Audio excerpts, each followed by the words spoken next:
Just imagine me going to Akothee live. Alafu nina fly. How will it look like? Kusema tu kweli. Na vile sipendi huyo mama. I just go and fly on Akothee live. Jesus. No, you don't do that. If you don't like somebody, you keep away from them. Sipendi Akothee, sipendi Ida, sipendi Gladys Wanga pia aura yake is just off. Kwanza hizo macho zake zinatisha.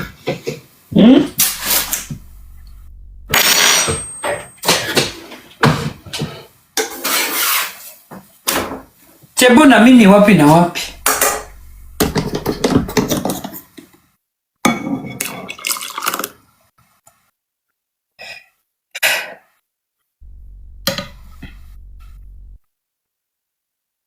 Anatafuta topic of the year. Nani? Mimi ama wewe?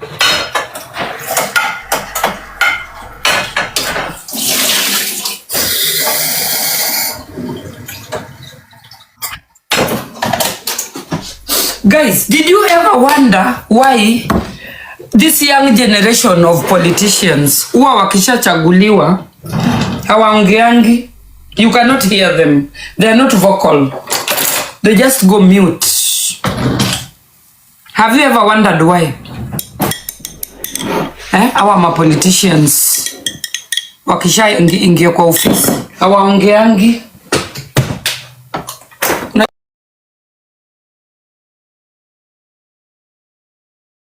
Hello guys, it's your girl Patience Status. Welcome and welcome back to my YouTube channel. If it's your first time here, make sure you hit the subscription box and put on the notification bell so that you don't forget any time I post a new video. Remember, I'm the queen of online gossip. So welcome to today's video. Don't forget to give it a like and leave a comment on the comment section.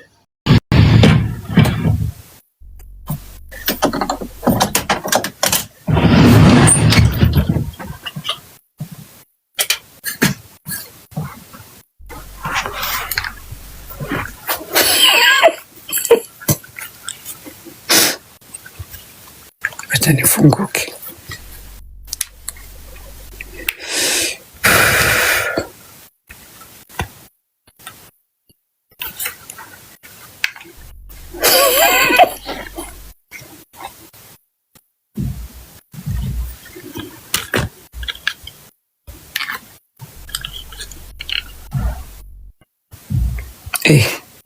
Guys, hisi ni ushamba.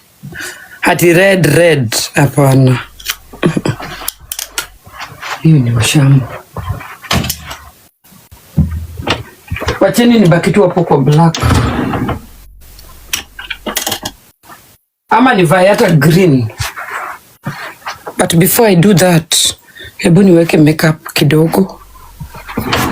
My face is shining, Wacha niweke makeup kidogo.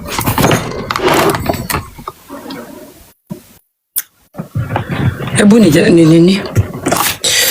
Let me put on some makeup. Kidogo. Nina shine.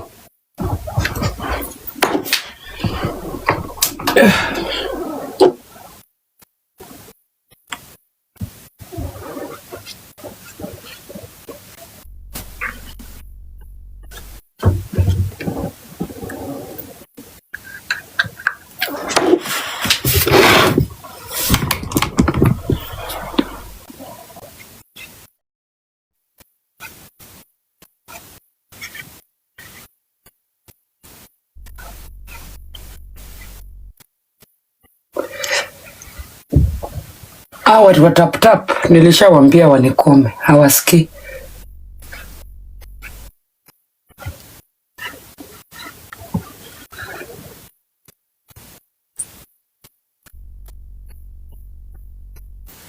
Haya, at least hiyo kushine imeisha.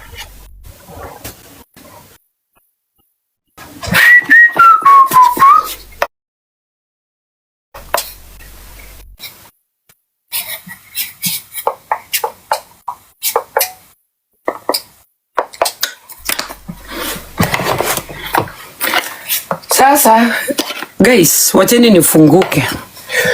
Nafunguka tu kidogo. Ama nikafunguke nikinukunywa chai.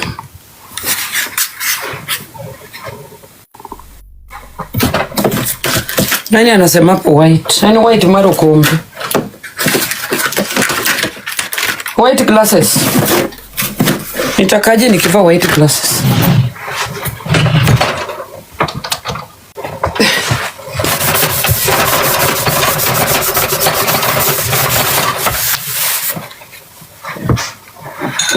Hebu tuendeni kwa jikoni. Vaki nini? Vaa tuone. Sivai. I don't even like white glasses. Simu zangu ziko wapi?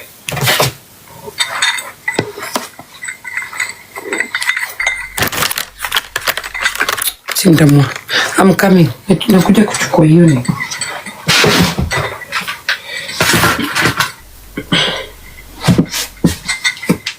Funguka client. Hey, si mnapenda mushene? You want to make headlines?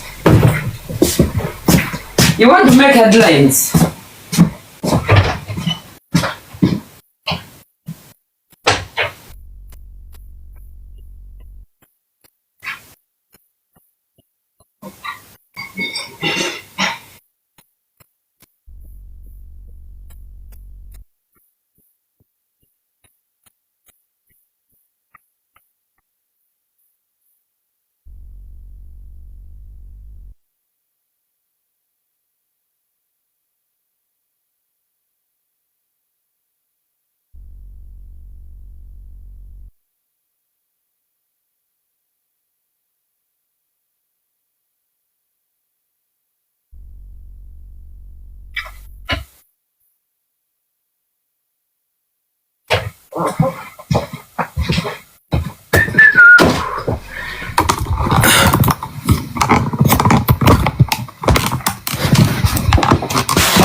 Let me go and take breakfast. Breakfast in the morning.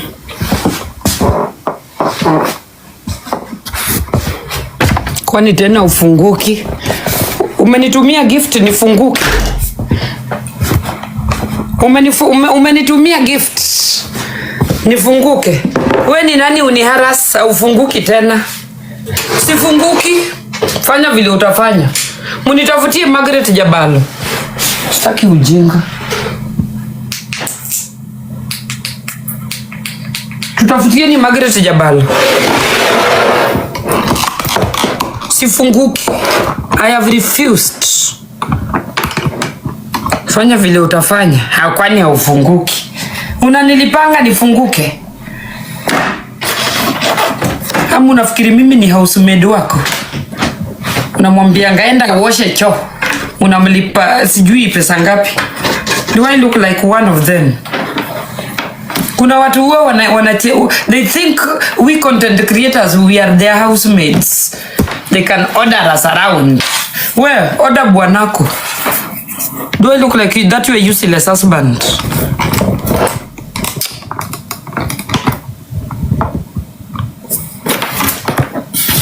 Kuna wengine wenu ufikiri sisi ni mahousemaid wao.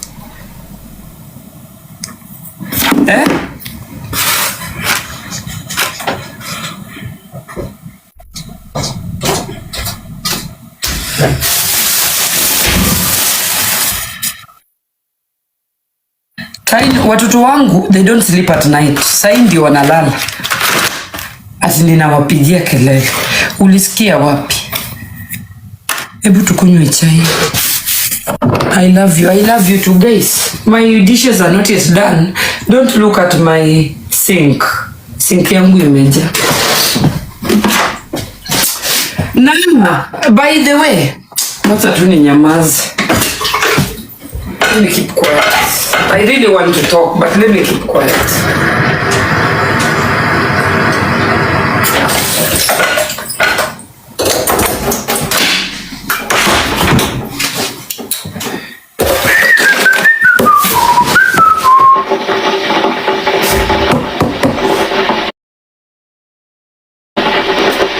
can I visit you in Canada? I don't live in Canada.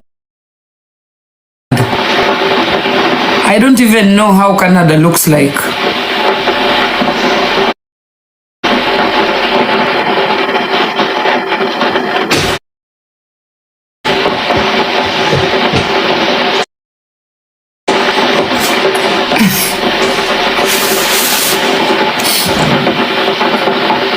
Nisaidie na 5,000. I don't have money. Mimi nilisota. No money.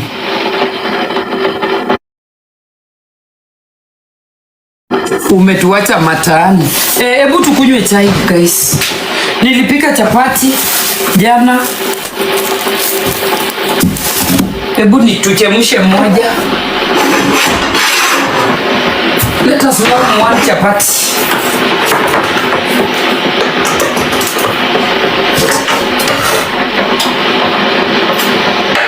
Tuom chapati kwenye chai, alafu niakishe candle.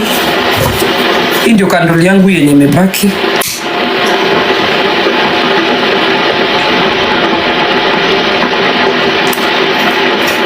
Merry Xmas to everybody. Christmas imeisha. Sasa tunaganga Christmas ya 2027.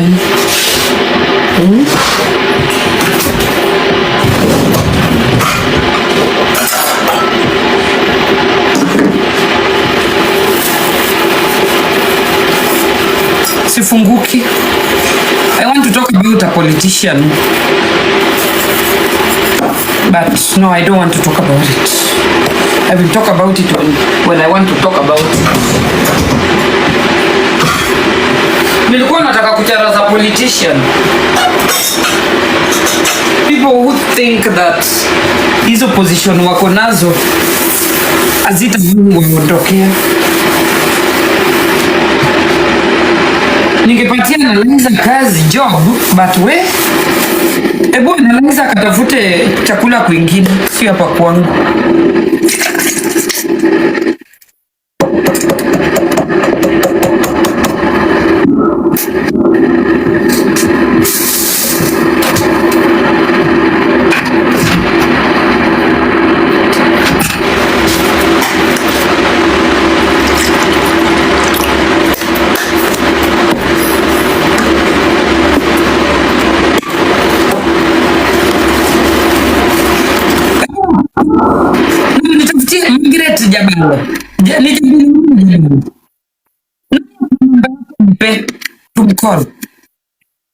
Nataka violence kidogo.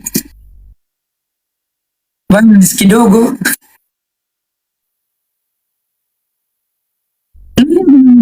Margaret Jabalo.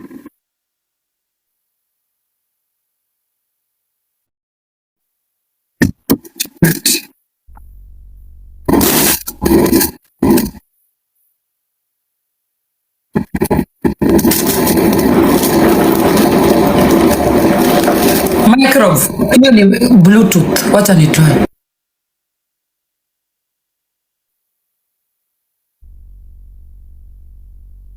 This Bluetooth. Nimeitoa. Bluetooth. Nimeitoa. Bluetooth.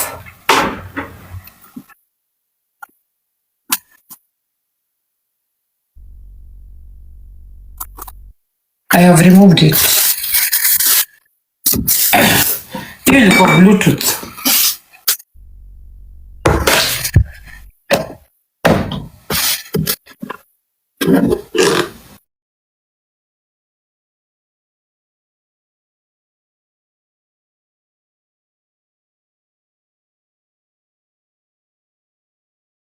I am just waking up.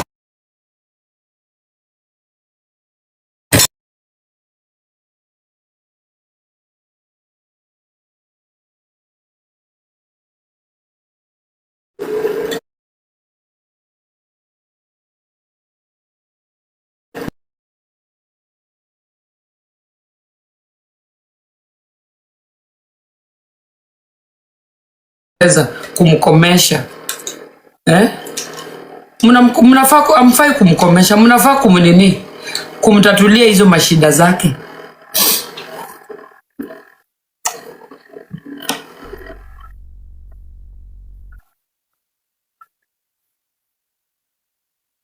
Unazumiwa mahali. Ninazumiwa because of why? Nazumiwa because of why, guys?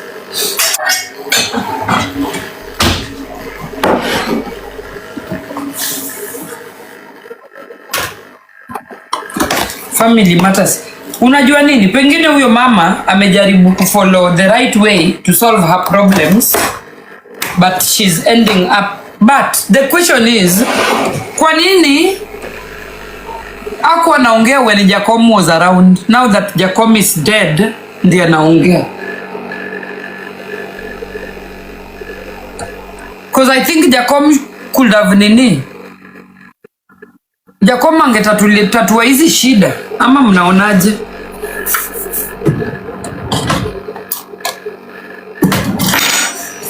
Jacom angetatua hizi shida, lakini kusema tu kweli, I don't know the Odingas, but Marwani zangu hazipendi Ida.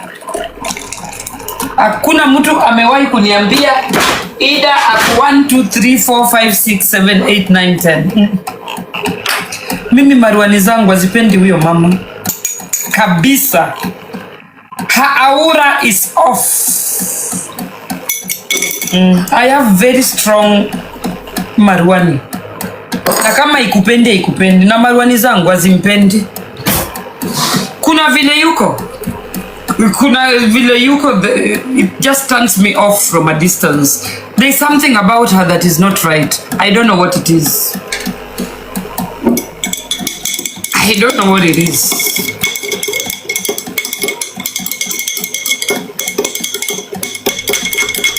Sasa Chebo unaflangi kwa live zangu na unipendi. Unatakaje? Unataka ngani kuchambe? You know you don't like me, but you nini wanga mbaya na watu. Somebody don't like you, but they will appear where you are.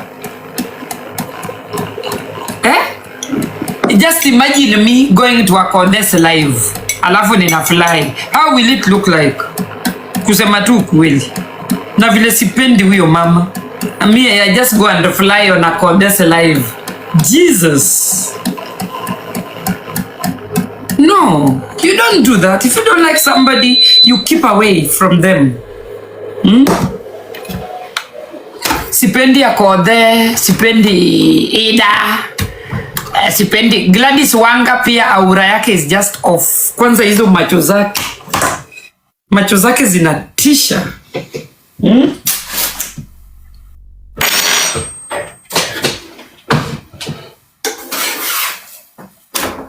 Chebo na mimi wapi na wapi?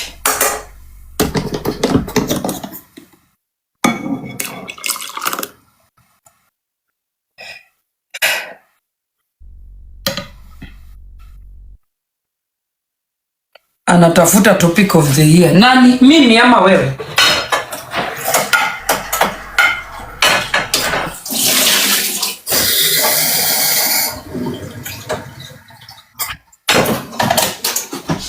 Guys, did you ever wonder why this young generation of politicians huwa wakishachaguliwa hawaongeangi? You cannot hear them. They are not vocal. They just go mute. Have you ever wondered why?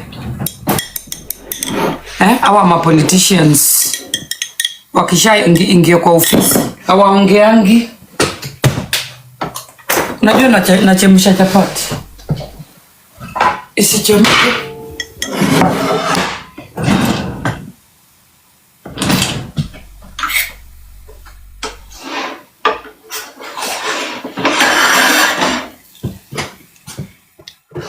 Kujeni tukunywe chai.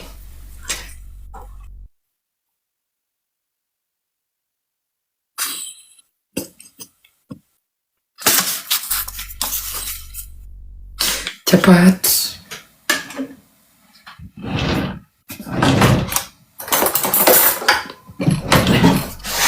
I like your dressing. Thank you. Fundi ni mmoja.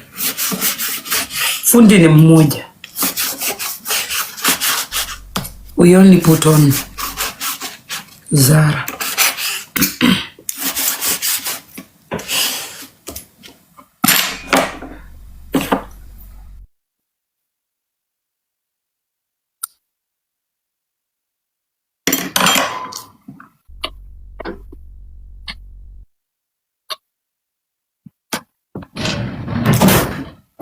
Glass straws are very dangerous. Yeah, it depends. Zako ulinunua wapi?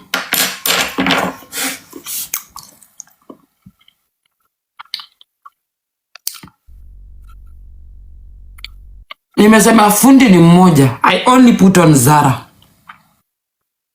Msiniulize maswali, si mango, si orange, si akianango. Sawa.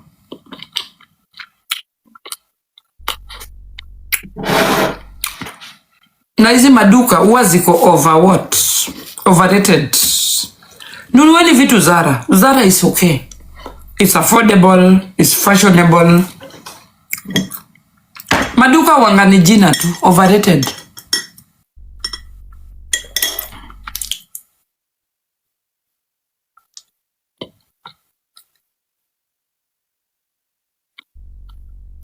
Zara is affordable for all of us.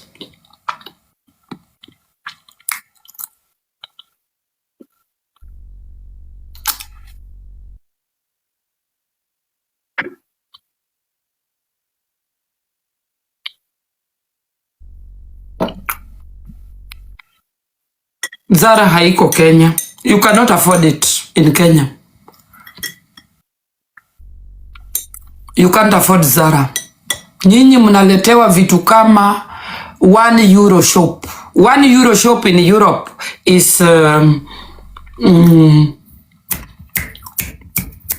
hii duka iko Westlands. Give me the name. Simnipati jina ya hiyo duka. 1 euro shop.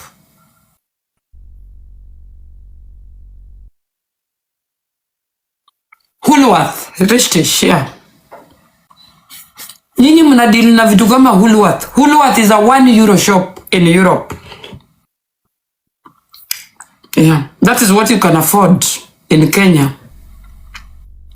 I can take you to Woolworth here in Europe. Hautawahi ingia kwa hiyo duka. The standard of Woolworth is like walking to a food stamp in Europe to get free accessories. Yeah. You can't afford Zara in Kenya. You can't. Nyinyi mdili na akina Bolo. Bolo anaenda ananunua blanketi 5 bob, anakuja na shona, anakuuzia $500,000. Mtu alikuwa anaendesha mkokoteni. Anaweza kushona nini? Are you for real?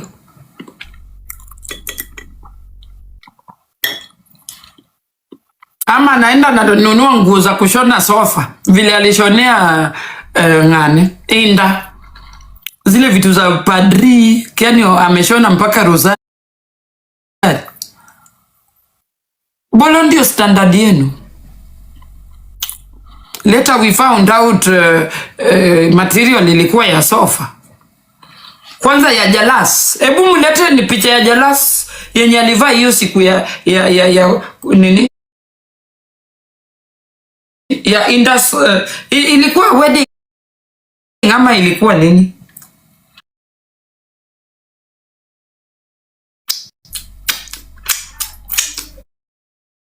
We found out ilikuwa ni sofa.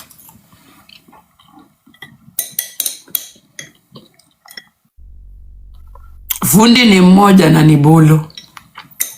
Kaeni hapo kwa Bolo. And I hear ana overprice hizo vitu zake. You can't even afford that piece of shit.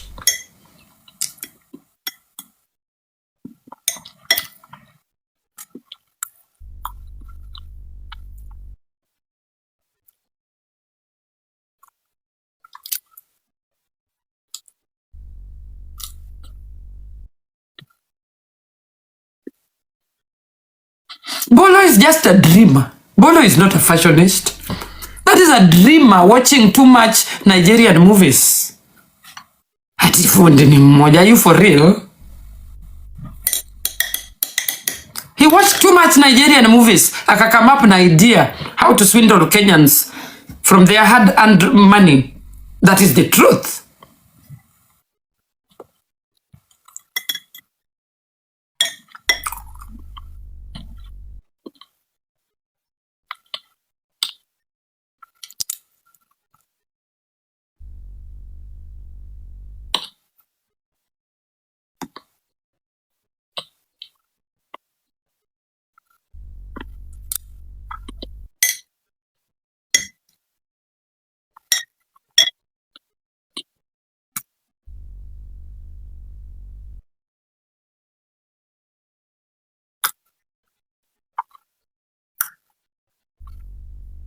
Kuna mtu anasema uliwacha kuunite wa Kenya. Niliwa unite wapi?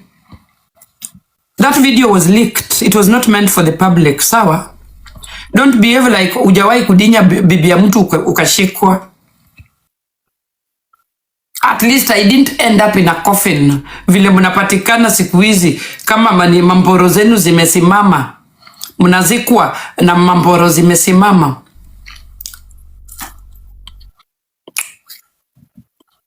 You think you can shame me?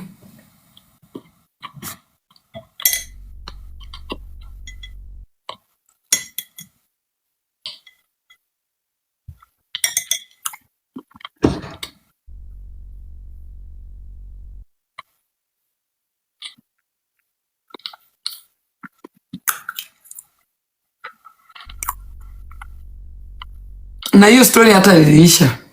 Stop reviving vitu ziliisha. Mtulete vitu mpya. Doctor pa. Nani amekuleta hapa? Nani amekuleta hapa?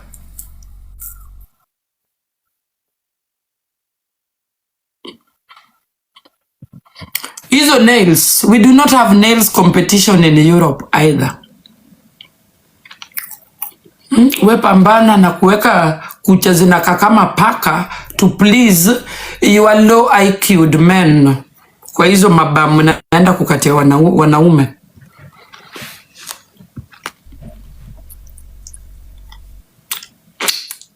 Hizo makucha zinaka kama za kugwara mboro za married men. Usinilete hapa. Ati hizo kucha. Kucha zangu zina nini?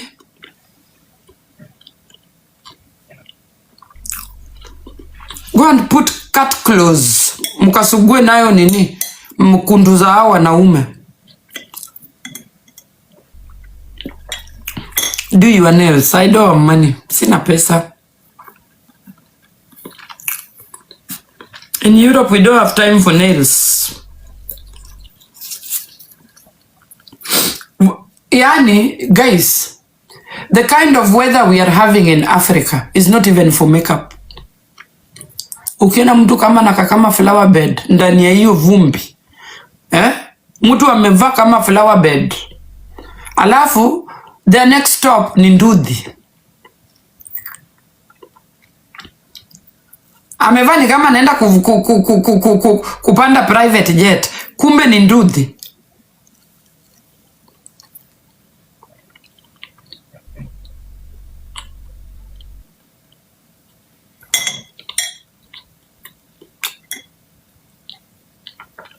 You want to tell me those nails? I'm a mother. I work in my household 24 hours. What do I need nails for? What do you put nails for if it is not pleasing men? Si mnafanya urembo kuplease wanaume ama? White people don't look at such details wakikukatia. Wazungu, they are so civilized, they don't look into that bullshit. Na kupata mzungu amejieka hivyo vile nyi ujieka kama nini, kama Christmas tree. Ni ngumu. Ni ngumu sana upate mzungu anaka kama Christmas tree. Very hard.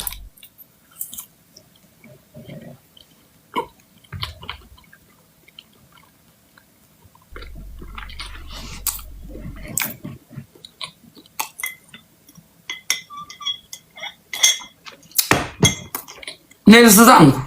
Nails zangu si chafu. Niliweka black cutex. Ndio hizo zimebaki kwa nini kwa kucha. Black cutex. Hebu tumia akili kidogo. Ati nails ni chafu.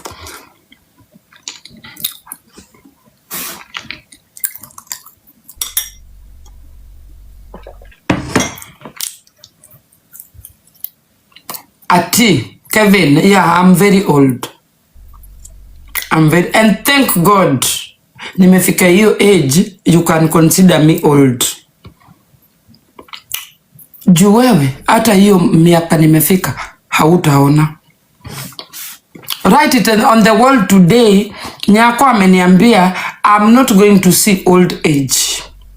Andika kwa wall. That is the blessing I can give you this morning. Old age, hauoni nyo.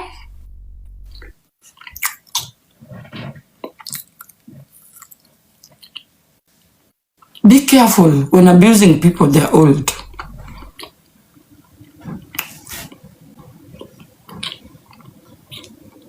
That is the law of life. We must age, we must die. Lazima. Kuwa old wanga nini? Is it a sin?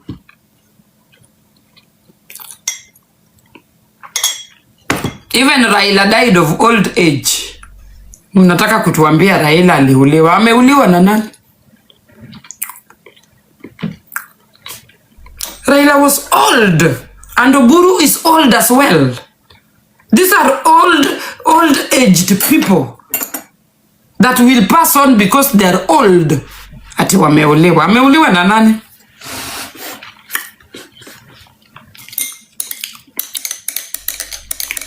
And being old is a blessing, because wengi wetu hatutafika huko. Mimi hata I don't want to get old like Ngane Oburu. I don't want to reach that age. Stuck. Old is gold, bwana. Mnatuambia nini hapa? You look old. Oh, I look old and you are here watching me. What are you doing here? You have your age mates. What are you doing here at a grandmother's platform? I'm old. Yes. And I am proud to have seen old age.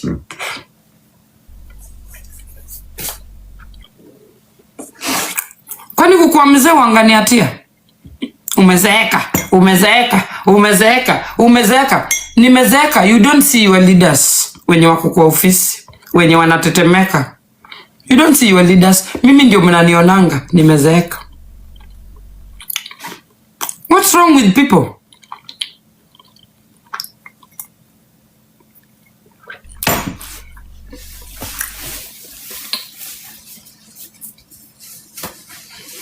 I'm old, yes.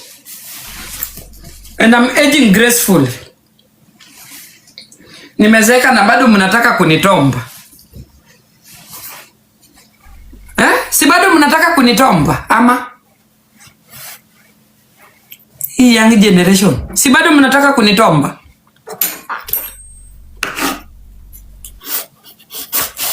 Ni vile niliacha hiyo ujinga.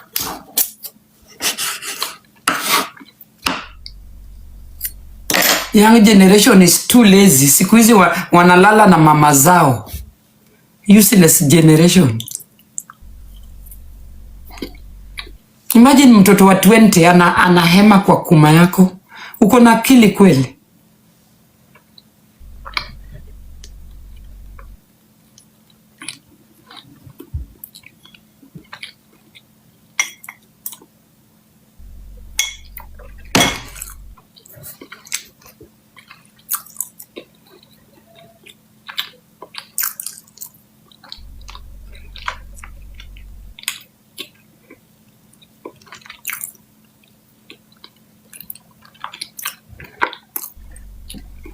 Linda Chebi, hi, how are you? Good morning.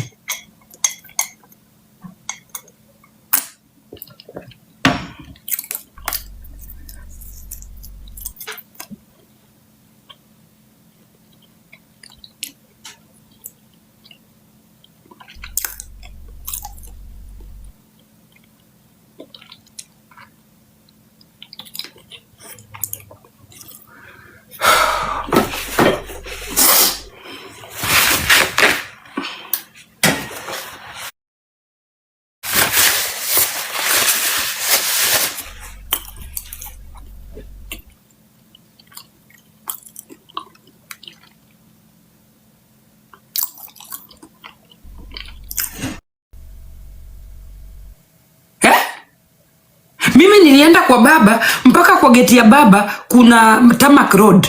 Ukipita tu kwa baba, juu nilienda na gari and I was going to some remote village. Nyuma ya hapo kwa baba hakuna barabara. Barabara imeishia kwa geti ya Jaramogi Oginga Odinga. Tarmac road imeishia kwa geti ya Jaramogi Oginga Odinga. From there hakuna barabara.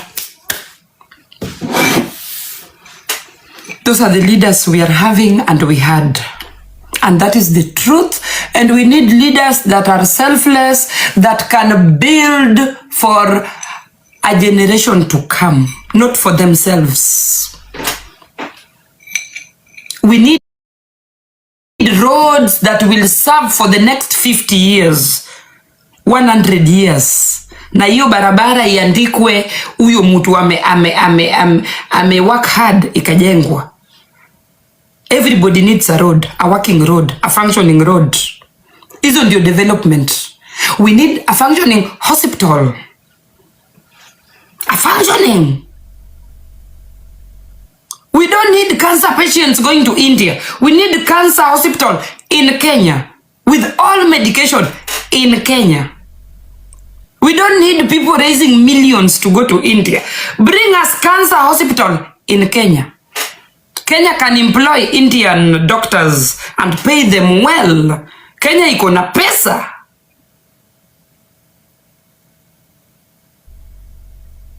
Why do Kenyans raise millions to go to India? Why are our leaders coming for checkup in Germany while we can build these hospitals? We need somebody who can rejuvenate Kenyatta Hospital.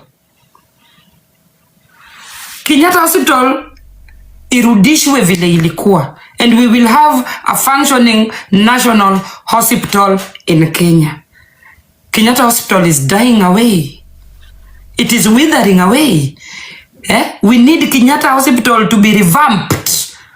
We don't need it to be built into a new hospital. It just needs to be revamped into a working hospital. Because I think so far it is still the best hospital in East Africa.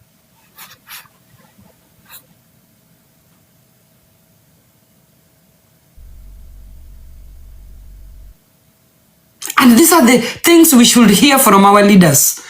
Not wheelbarrow, sijui, unga ni shilingi ngapi, sijui. Kenya is far away from housing, cheap housing system where there is a proper a proper sewage is not working.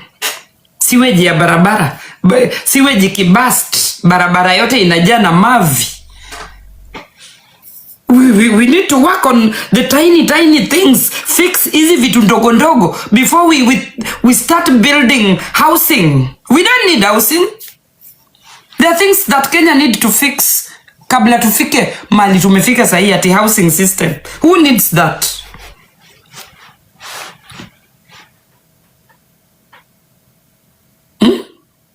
A simple sewer cannot be fixed.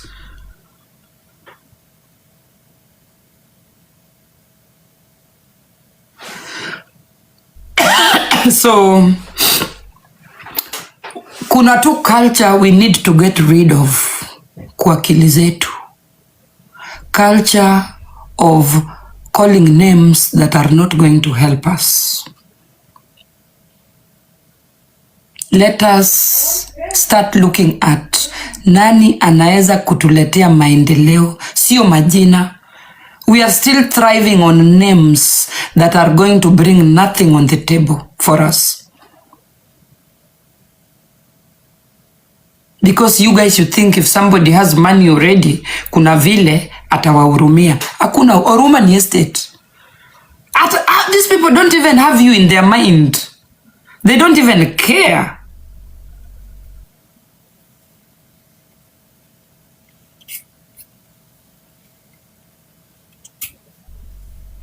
So guys, we will disagree to agree. But mimi kuna vitu zingine. Hai hapana. We need to change. And the change begins with us. Na mimi ninasema we are tired of the Odingas. They need to go home. wakapumzike, cause so far zero development. Oburu has been the MP of Bondo since I was born. Sahi nimezeeka, nimekuwa grandmother, Oburu is still sitting kwa hizo viti. Oburu kana hardly recognize anything. Ni mtu anafaa kuenda kuchunga ng'ombe nyumbani. Ni nini mnatuforce na leadership aziko? Oburu aende nyumbani.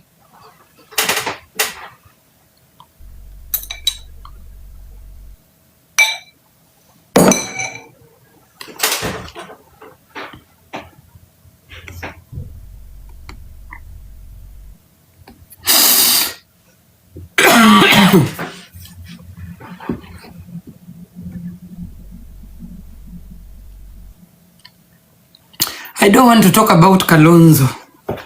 Wacha niongee siasa ya Bondo. Juu hiyo ndio inani concern.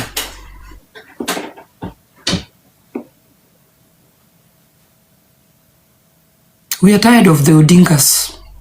Waende nyumbani wakapumzike.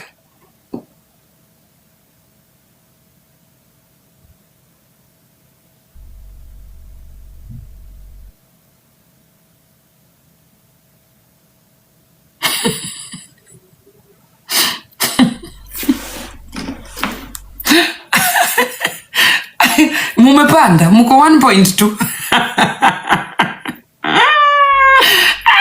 Politics ya 2026. Hamna bahati. Niko ndani na majenzi. Tuko ndani. Hakuna mali tunaenda. We are coming back. Kwa ground. Hakuna kupiga kelele online. Na mimi si bribe mtu. No bribing. Hiyo siasa ya 200 ya uninunulie unga univotie pia hatuna. Guys, real leaders will be voted in without them bribing you. Anybody bribing you is not going to work. Because you know what? They are going in the office to recover hiyo pesa wamekupatia. So don't bribe leaders if you want good leaders. Musiwache mubraibiwe ndio mvote. Chagua mtu juu unataka huyo mtu afanye kazi. Get rid of this cheap politics ya kubraibiwa ndio mvote. Hatileta pesa ya chai, leta sijui pesa ya nini.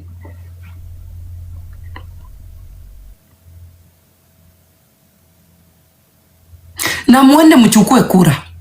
Guys, young leaders, young generation, nendeni mchukue kura. Mi kura yangu nakuja kuchukua January.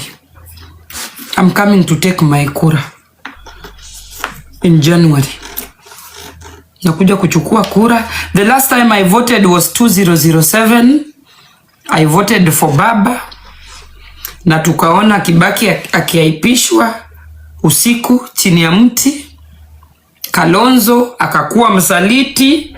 I don't know how Kenya still trust Kalonzo. It boggles my mind. It bothers me. Kalonzo ndio alichaguliwa angoa. Mnazitangaje? Alikuwa nini? How does this man still slither in the corridor of politics and still make it? Kalonzo, yeah, his character is questionable.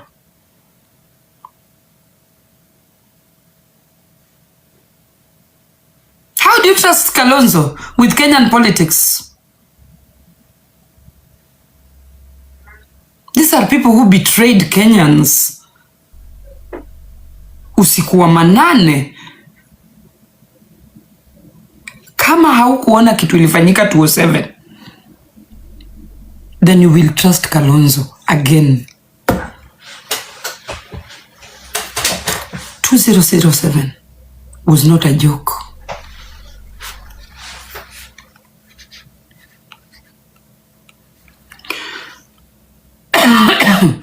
I don't know how you trust these people again with your safety and your development.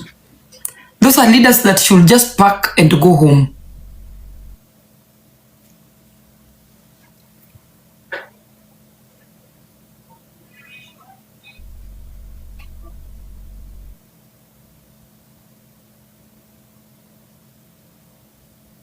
I know nothing about Matiang'i, guys. I cannot talk about Matiang'i. Matiang'i ni mtu ameingia politics when I left Kenya already. So I have no idea who Matiang'i is. All I know is he was some education minister who used to conduct some daily routine kwa mashule. Alikuwa strict. All of a sudden akapewa title. All of a sudden one thing led to the other. Sijui akakuwa CS. Ivo, I know nothing about Matiang'i. So I cannot talk about Matiang'i. I know nothing about him. I cannot talk about him. I can talk about people like Kalonzo.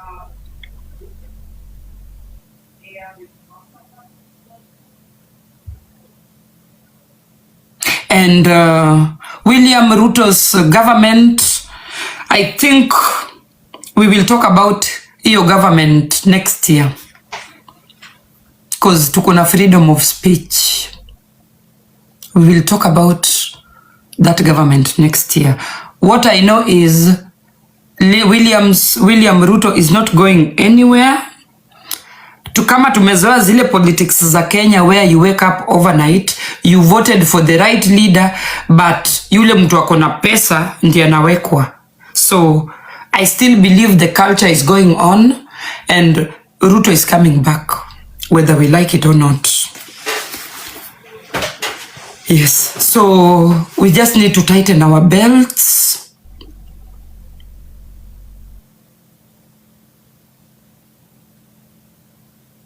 Let us tighten our belts. The truth is, William Ruto is not going anywhere. And si ati haendi popote because tunaenda kumchagua, pana. Anaenda kurudi because Kenya is corrupt. Yeah.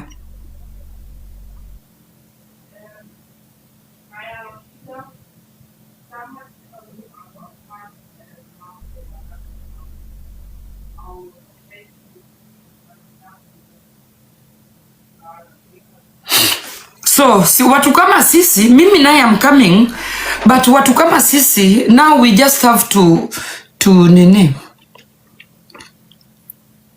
fight for the rights of the youths. Yeah. Serikali iangalie hii generation yenye really needs help. We need to fight for the youths. Wakuwe empowered. Watu wapelekwe training, wapate kazi zao, waendelee na maisha yao. There is nothing much that can be done. Kenya is already messed up big time.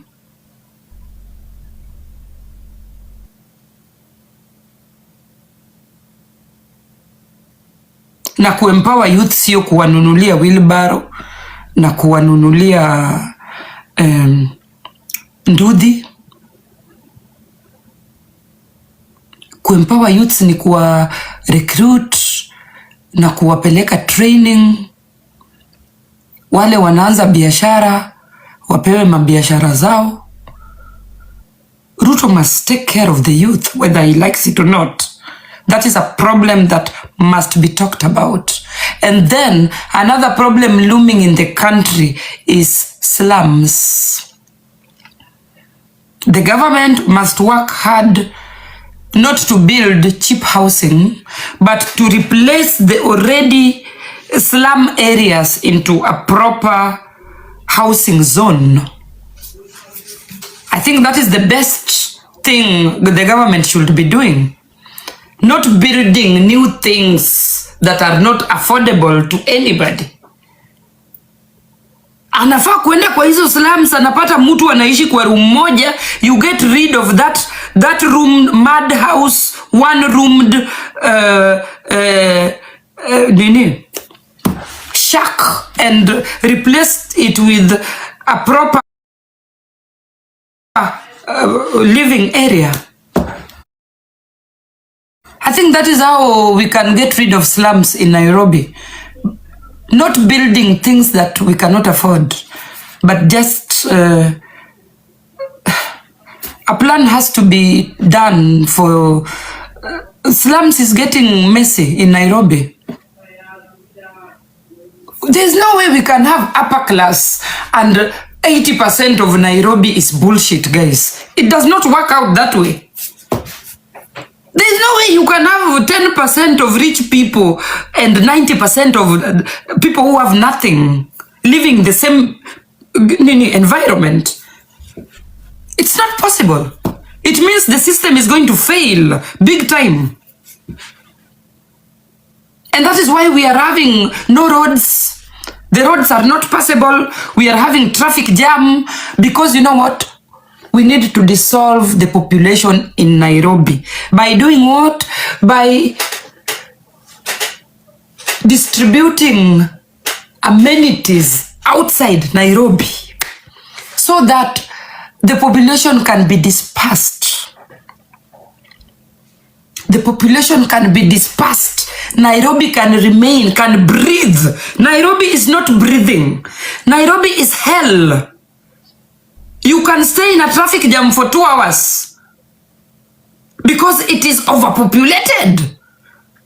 The government should work on decongesting Nairobi.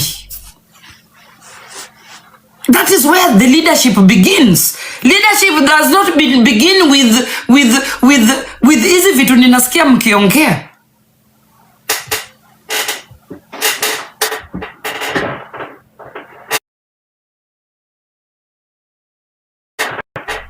Somebody should train the president to disperse the population, decongest Nairobi. That is what 2027 politics should be about, where the social amenities should be dispersed. There are areas in Kenya that are untouched, very healthy. Hizi vitu zirushwe, kila kitu irushwe, kila kitu irushwe, watu watoke Nairobi, watu wa decongest, giving people opportunities in the places they are coming from. That is what 2027 should be all about, guys.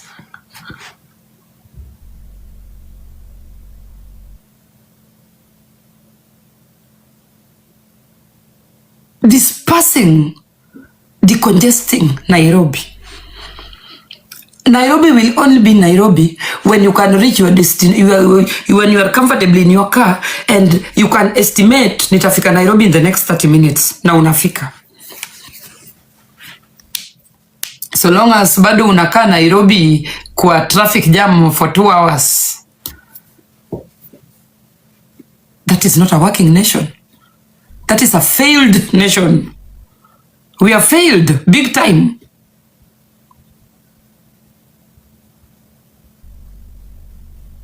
The president has the power to do these things.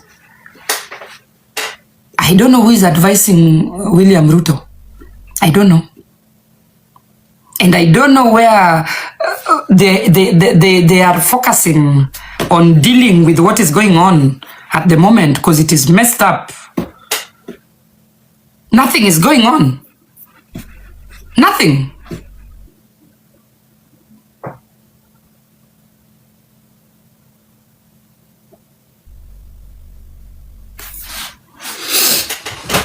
So if we have proper advisors to the president, tutaendelea vizuri.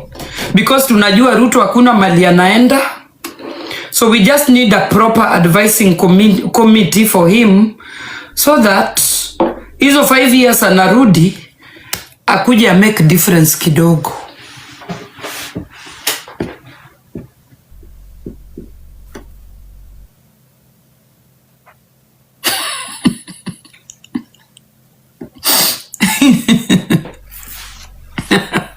ati wait and see.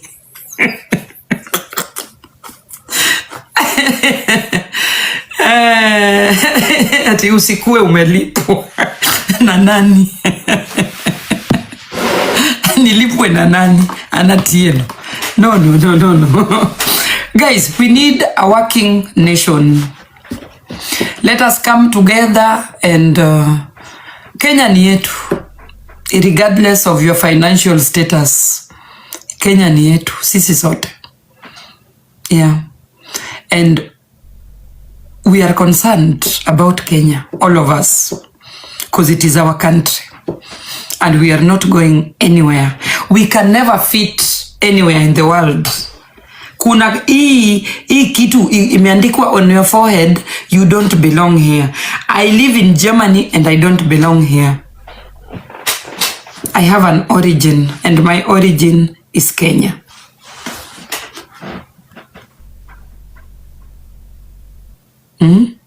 Alexus, Merry Christmas.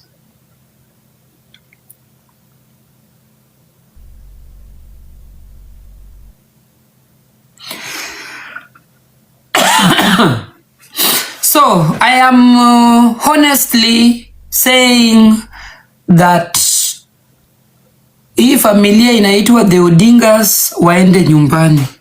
Me as Nyako, I just don't want to hear about them anymore. Waende wakapumzike. Tumechoka. Mimi nimechoka nao. Me as Atieno, I just want them gone. Hakuna kitu wanatusaidia nayo. Asante. I know it is very difficult for you guys to say that, but that is the truth.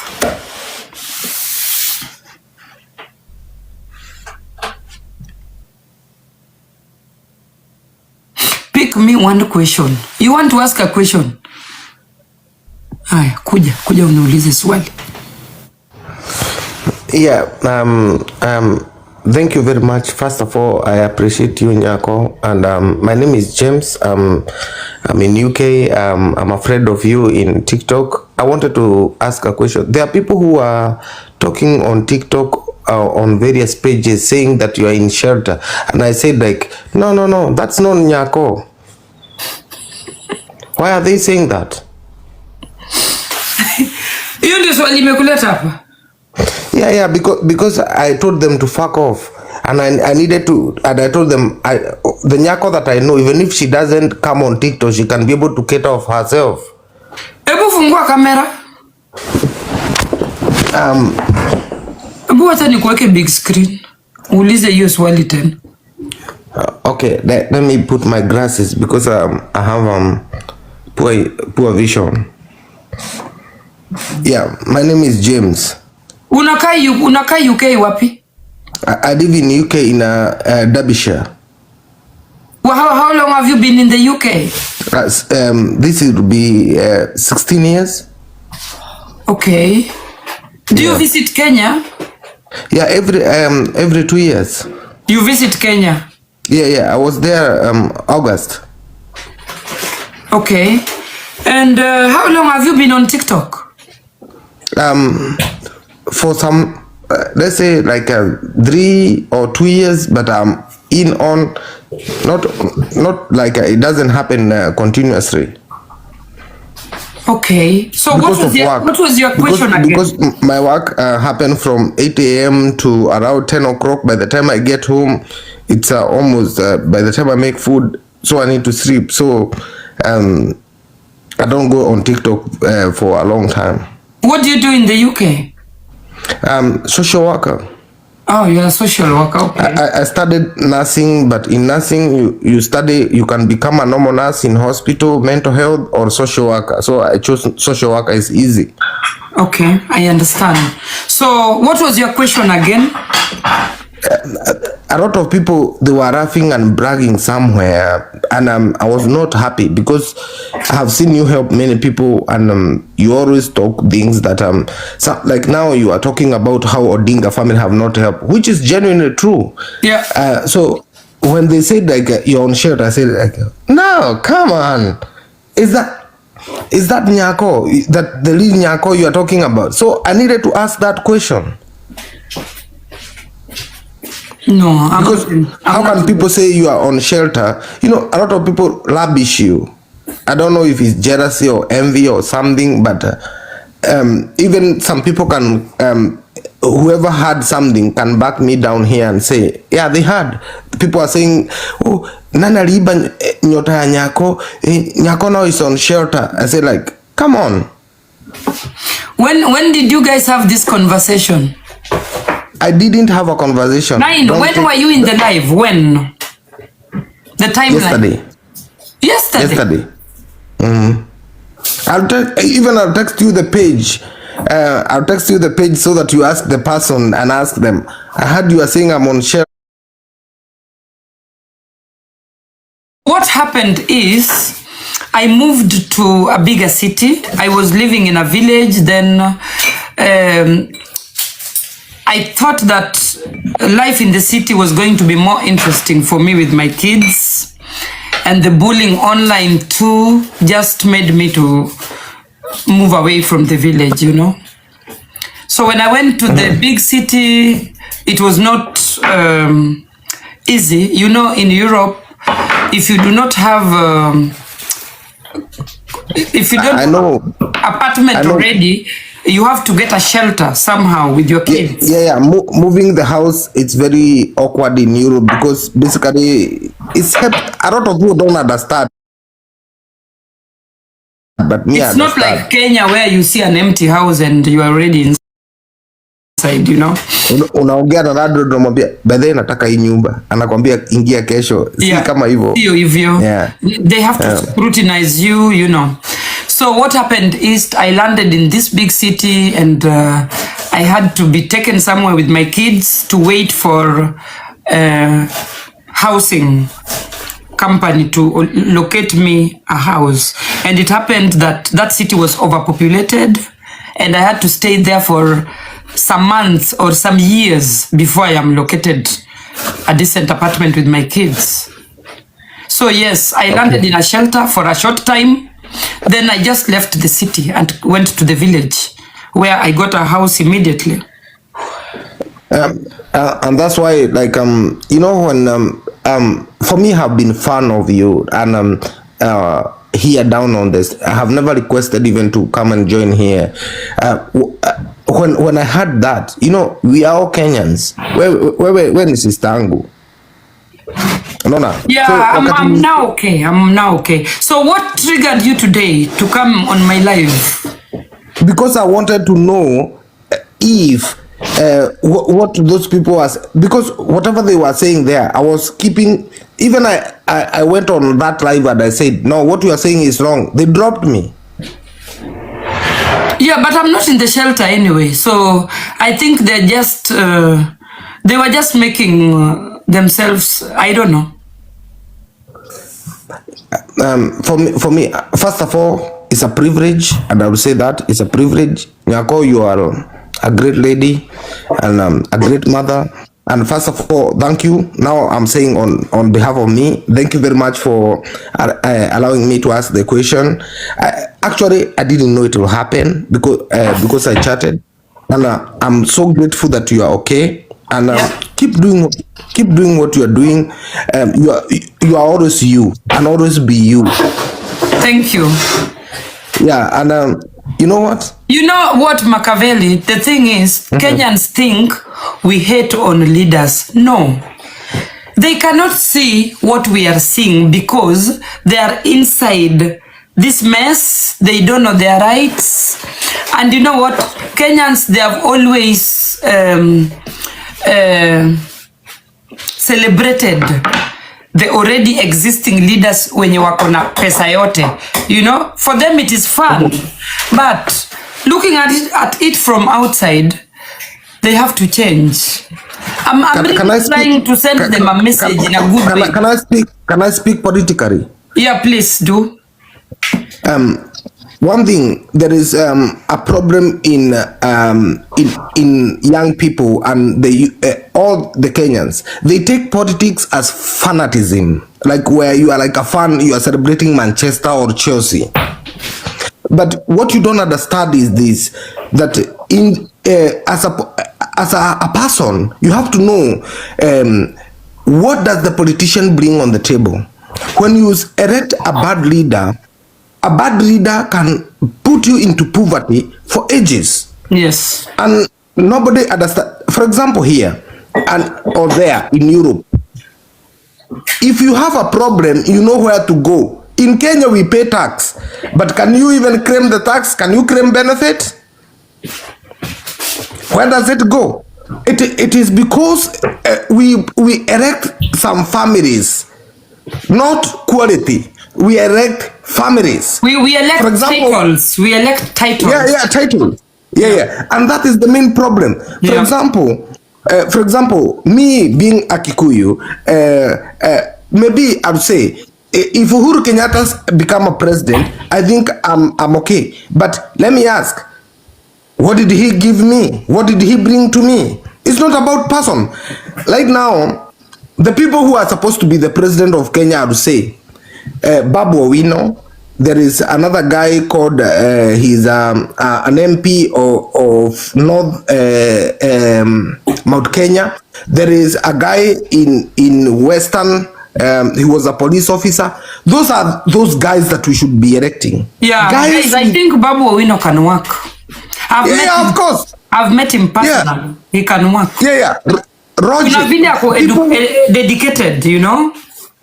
People with charisma, people with mercy, people who remember you when you are down, people who don't just do this because they want to do them. I've met him. He can work. So, like now, I would say this. The Odinga family, me, I cannot disrespect him because let me tell you why I love him, and I'm a Kikuyu, and I'll say this. He's the only man who kept peace. He kept peace in the country. Yeah, but we are not talking about Baba here. Baba is gone. But he didn't understand the big picture of holding his background. Baba is gone, and I don't want to talk about him because wafuasi wake watafurahia. I don't want to talk about Baba.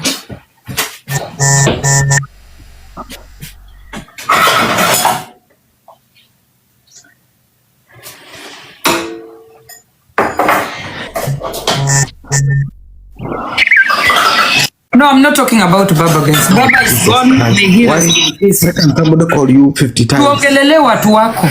People who are still alive. But I think Babu can work. Babu anaweza fanya kazi. The problem is Ruto is going to put people in office. Next election, watu wanaenda kupewa titles. People who are already in the government now wanaenda kupewa kazi whether you guys like it or not. Sawa? Yeah. Watu wanaenda kupewa kazi ni watu kama I met Jalas. Let me talk about Jalas for a moment. Then Jalas was like, Sema 2 term. Sema the president of Kenya. Sema, you know, that mindset where you are licking somebody's ass to get a job. Those are the kind of Jalas ako kwa hiyo mirengo of licking ass to get a job, which I am not going to be. Sawa. And then, you know, people like Jalas, they believe that lazima uwafuate wakuhurumie. No, we don't do that. We are in a civilized time where we can get to where we want to go on our own. I'm very sorry. Somebody was like a crazy calling me and clapping, and he's still. Some people are very irritating. So do you see like now Do you see? I wouldn't want to say that because this government can kill you anywhere you are. Yeah, anyway, that's true. Yeah, they are very dangerous. yeah, but we all know by now that there are people who we should. There are some people who should never taste the power, and we have seen it from Moi, and now you can see it again from somebody else. There are some people who shouldn't taste power. Lakini kama Moi aliisha, nani haezi isha? Kila mtu atasonga, lakini unajua kuna watu, you know, wacha nikwambie kitu moja. Kuna watu, unaona, kuna pastor wa Catholic pia anamdinya. How does that concern us? How does that, because naweza weka hiyo video tusikie hapa. Hiyo inatusaidiaje? Kama mnaniambia huyu mwanamke alikuwa bibi ya Jaramogi. Hiyo sasa inatukonsana aje? Nani alikuwa na mdinya? Na ni watu wangapi? How does that concern us? Hiyo si kuaibisha hiyo familia. And telling us how Raila was away and Ida was getting children. How does that become our problem?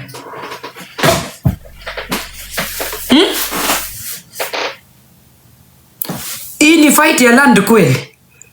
Hii fight, hizi vitu nimesikia kwa hizi video zote, hii ni ya land kweli? Hii si ya land.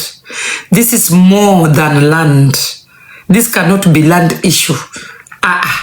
This woman is washing Jaramogi Oginga Odinga's dirty linen online, and it is not good. And it is time somebody speak loudly so that she can stop.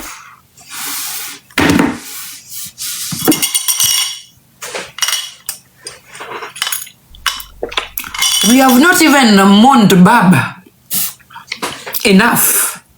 Siangegoja hata 1 year iishe. Politics nayo tutafanya, lakini we will not do this dirty linen hii ya kuosha privacy za watu online ndio mtu apate kura. This one is a no. Fanyeni tu kura mzuri, but mambo ya privacy ya bedroom ya mtu wachaneni nayo. That is what I'm saying. Tukue tu watu wazuri. Thank you.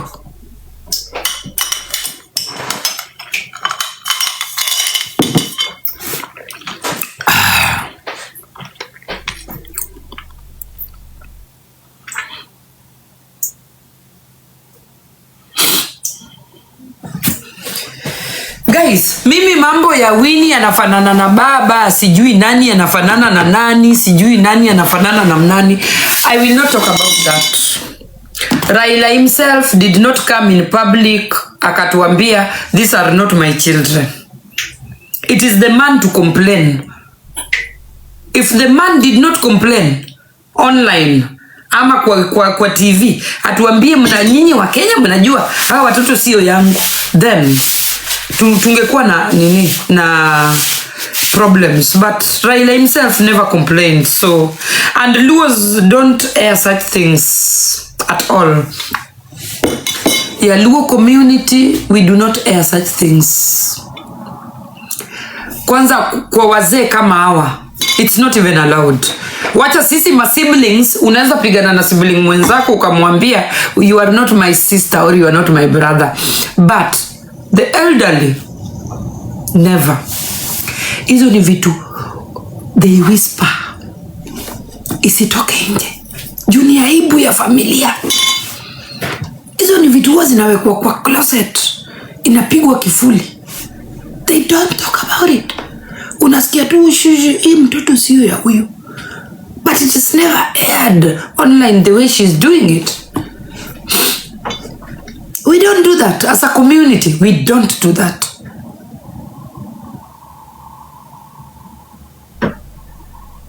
And normally, if a family bears such children and there is no money in the family, then utaona vile wanatreatiwa. They get treated differently.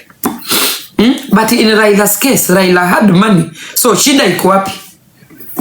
If Raila raised children that does not belong to him, inatuhusu vipi wa Kenya? Whether those children are Railas or not. Jaramogi mwenyewe si alinini? Alikuwa Jater. Jaramogi alikuwa Jater. Alikuwa wife inheritor. Uko Bondo. It is allowed. You can inherit and still have children outside. In a Luo community, it is allowed. It is allowed. So huyu mwanamke sijui anatuambia nini? And in Luo community, ndugu yako kama ako kwa jela na nini, if brothers can side children with the wives of their brothers, it's allowed.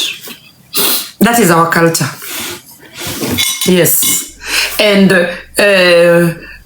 brothers, if the wife of their brother passes on na bibi amewachwa kama ni mdogo, the brother has the right to take that woman. That is our culture. And it is happening in Luo community and nobody is shouting about it. So if Raila brothers side children with Ada, shida iko wapi? Bado hii watoto ni ya family. Mbegu bado ni the Odingas. How does it become our problem? Hizi ni swali mimi ninauliza. Huyu mtu anafilimu huyu mama akimweka online. The audacity. It is wrong what this woman is doing. Kama akona shida ya kupewa property, aseme mimi niko na shida ya kupewa property and that's it. Hizi story mingi hazitamsaidia. Nimemaliza, mimi sitaki kumongelelea tena. I don't think if I will ever listen to this woman again, because I see a lot of malice and bitterness and jealousy and I don't know. Sitaongelelea hiyo story tena. But Luos, you come out and tell this woman to shut up. Kuna vitu zingine. Sahi tunaelekea wakati wa politics. We want to hear politics yenye italeta maendeleo. Sio nani alizaliwa na nani. We don't want this bullshit. It's not necessary.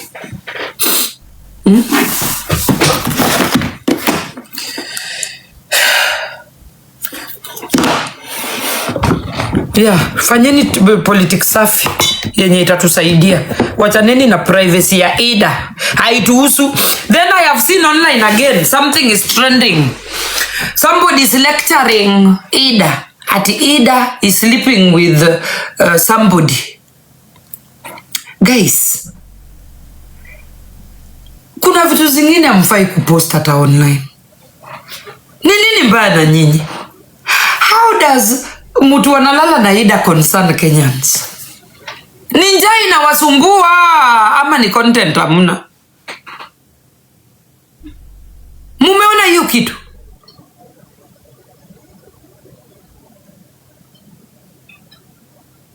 Ama ni mimi nimeiona?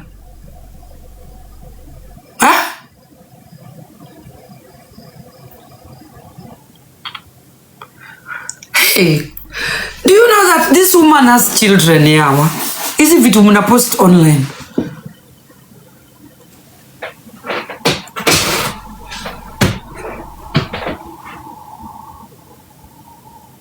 Hey, kuna vitu muna post mpaka nasema yawa. Guys, let me lecture you about Luo culture. Let me funga these lights because in a blend. Let me lecture you about Luo culture. Guys, culture yetu ni hivi. Sisi Wajaluo, this is what is going on.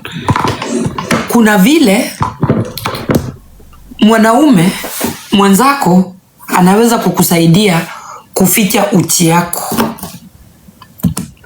in Luo community. And it has to be silent. It does not have to be loud. Sawa. So, it could be when a man marries a woman in Luo community, the man is not active. It must not be announced to the world that this man is not active. But there is a certain title a man must bring in the community. And if he is not able to undertake, you know what I mean, in the family. Kama hawezi kuleta hiyo nini, haizi kuwa mwanaume, you know what I mean. If a man cannot be a man, then huwa wanasaidiwa. And it does not have to be so loud. It does not have to be announced. Mnanielewa?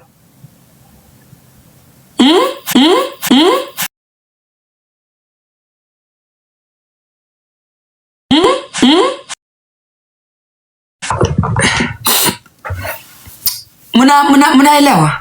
In Luo community, there are men that are not capable of the act.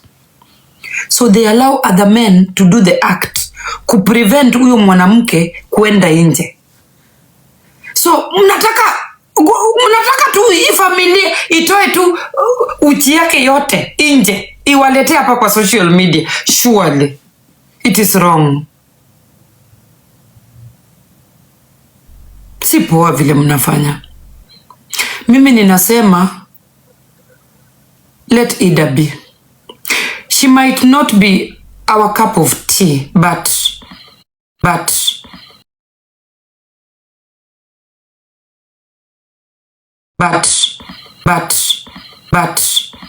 I see a person in the office of Kenya who is dead and they need some respect, at least hapa kwa social media. Wacheni Ida. She might not be our cup of tea, but hivi vile mnabuli huyu mama si poa. Si poa. She might not be the best, but tukue tu na nini, limit. The things we can say about her, tukue na limit. I'm not going to be part of bashing her anymore. Mimi nimembash mara mbili na nimesema tu she's greedy. That is the only thing I said. More than that, I'm out. And it is not necessary. Ida ni mtu akona pesa, she can change a lot of people's lives. But she has just chosen not to. Na hatuwezi kumforce. We cannot force her. She has money that can change maisha ya a lot of youths out here.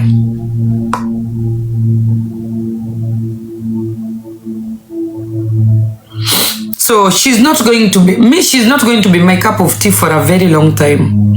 Unless I see her doing the things she should be doing, then I will change my mind about her. But bullying her, sijui nini, sijui nani anamdinya, hiyo naye hapana. Hiyo, we are going overboard.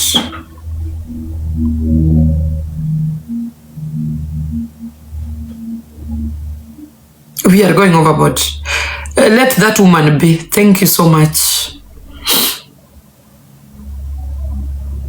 Let her be. Let her enjoy her money. And she has a right to be a woman. She has a right to date if she want to. Aiduhusu. Kila mtu angalie ya kwake. Nimemaliza. Nendeni. Udaku imeisha. Wacheni kubuli mama ya Winnie. Sasa mnasema Winnie is the best na mnabuli mama yake. How now? Juzi nimeguza tu Winnie kidogo. Sasa hizo ni gani mnaleta hapa online? Let that family be. Wacheni politics ikikuja, we will talk politics. But not people's privacy. That is very wrong, Kenyans. Si poa.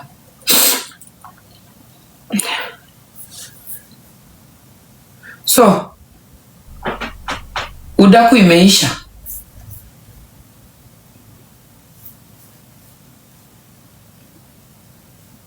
So yesterday you abused me before you went to bed, yeah? You said ich bin blöde Kuh. Wo? Yeah, you abused me. Weil du was zu mir gesagt hast. And now you want my phone? Ja, weil du hast was zu mir gesagt. Weil alles ist wieder okay oder was? Du hast aber doch auch was zu mir You're not gesagt. getting my phone?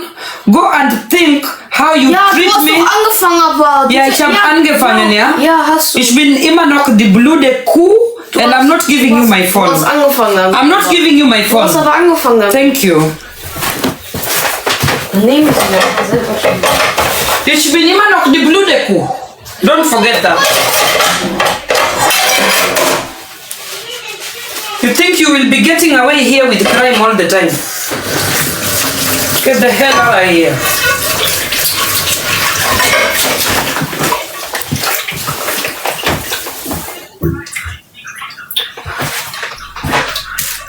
Anakuja hapa ni kama amesahau. Ich bin immer noch die blöde Kuh.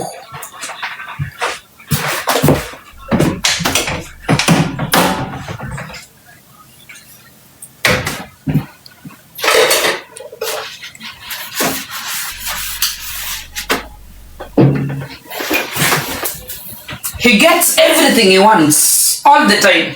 Raundi kita umana. I felt so bad for myself yesterday. Mtoto nimemzaa ananiita blöde Kuh.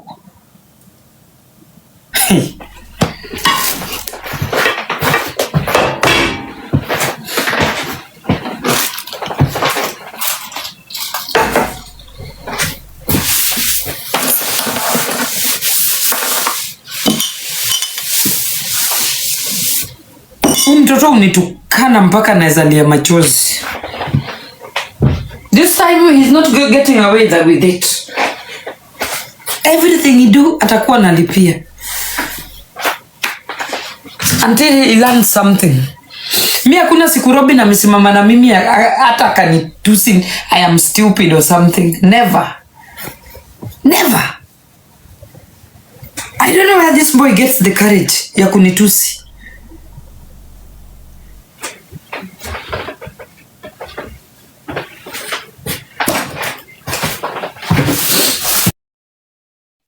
So thank you so much for watching the video to the end. Remember to like, share, comment, and if you have not subscribed, please make sure you subscribe and put on the notification bell so that you know every time I post a new video.